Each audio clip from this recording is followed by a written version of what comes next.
Bonjour et bienvenue sur 01net TV et 01net.com pour notre troisième vidéo dédiée aux iPhone 6S et 6S Plus.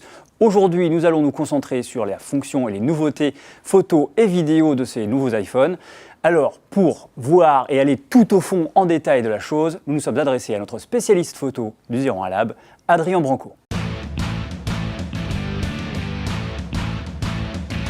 12 mégapixels, ça permet à Apple de revenir dans la course à la définition, vu qu'on a déjà des smartphones qui sont en 16 voire plus de mégapixels. Donc oui, il y a un plus d'un côté. De l'autre, j'ai noté lors des tests qu'il y a un peu moins de piqué d'image encore, donc il est fort probable qu'Apple ait gardé la même optique. Or, on sait bien que les optiques doivent être en adéquation avec les capteurs, et cette optique me paraît peut-être un peu datée, elle n'a peut-être pas assez de définition, de résolution pour alimenter le capteur. Le deuxième défaut que j'ai trouvé lors des tests, c'est que la montée en haute sensibilité, c'est-à-dire quand on fait des photos de nuit, est peut-être un peu moins bien gérée avec ce capteur qui est plus riche. Pourquoi? Tout simplement parce que sur la même surface, comme il y a plus de pixels, il y a moins de lumière à attribuer par pixel.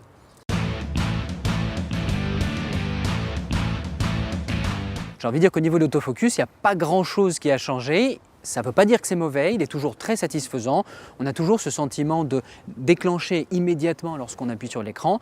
Ça, c'est pas mal. Apple a toujours privilégié la prise de photo à la netteté, c'est-à-dire que lors d'un moment d'action, on peut laisser appuyer et on va finir par avoir une image nette, même s'il y a pas mal de taux de déchets. La vraie question, c'est de savoir est-ce que Apple est toujours le leader en termes d'autofocus? La réponse est non, et notamment dans les basses lumières. Hier soir encore, je faisais des tests de shoot de nuit urbain, et le Galaxy S6 Edge de Samsung s'est révélé plus rapide et plus précis quand la lumière est absente. Apple n'est plus le leader en termes de qualité d'image, et c'est pas marginal, c'est flagrant.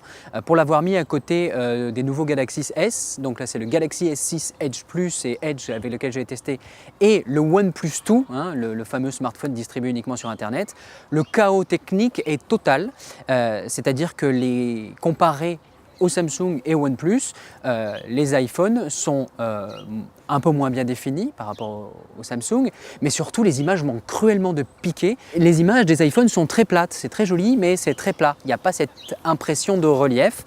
Et en termes de détails, alors là c'est sans appel. Le OnePlus 2 est sans doute mon smartphone favori à l'heure actuelle, et les iPhones n'ont pas remporté cette bataille.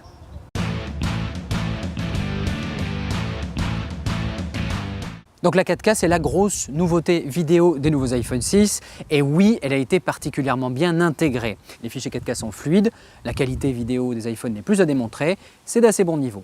Mais ce qui est plus surprenant et plus admirable, c'est surtout que l'appareil chauffe très peu alors qu'il tourne dans une très haute définition. On se souvient de smartphones Sony notamment qui s'arrêtaient tout bonnement en plein tournage parce qu'il chauffait trop. On l'a laissé tourner pendant 1h15, à aucun moment l'appareil n'a été trop chaud, et ça, c'est très bien joué. Un gros reproche cependant, les iPhones sont capables de tourner en 720p, 1080p et en 4K Ultra HD TV. Mais si vous voulez changer de mode vidéo, il faut alors quitter l'application caméra, aller dans la partie des paramètres, descendre jusqu'à photo et appareil photo, puis faire le changement. Venant d'Apple, cette erreur ergonomique a un nom, elle est inconcevable. Vous êtes fan d'Apple et vous voulez un nouvel iPhone 6S ou 6S Plus, le choix est simple.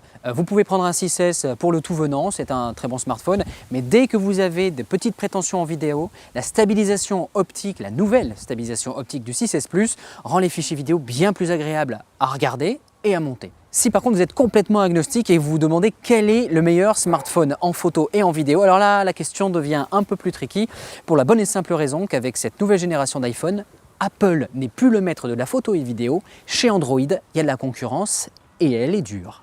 Merci Adrien, vous avez maintenant l'avis d'un expert en photographie pour savoir si l'iPhone 6S et 6S Plus sont les appareils qu'il vous faut pour prendre vos clichés préférés. En tout cas, n'oubliez pas qu'il y a encore une vidéo sur 01net TV et 01net.com à voir absolument. C'est le grand test vidéo de François Sorel et Jérôme Colombin qui sera en ligne dès demain. Merci encore et à bientôt.